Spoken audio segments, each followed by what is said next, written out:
அத்தனை செல்வமும் உன்னிடத்தில் நான் பிச்சைக்கு செல்வது எவ்விடத்தில் வெறும் பாத்திரம் உள்ளது என்னிடத்தில் அதன் சூத்திரமோ அது உன்னிடத்தில் ஒரு முறையா இருமுறையா பல முறை பல பிறப்பெடுக்க வைத்தாய் புதுவினையா பழவினையா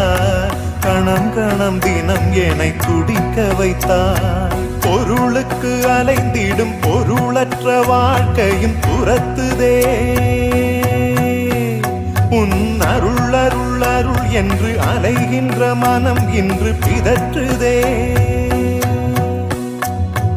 அருள் விழியால் நோக்குவாய் மலர்பதத்தால் தாங்குவாய் உன் திருக்கரம் என்னை அரவணைக்குனதருள் பெற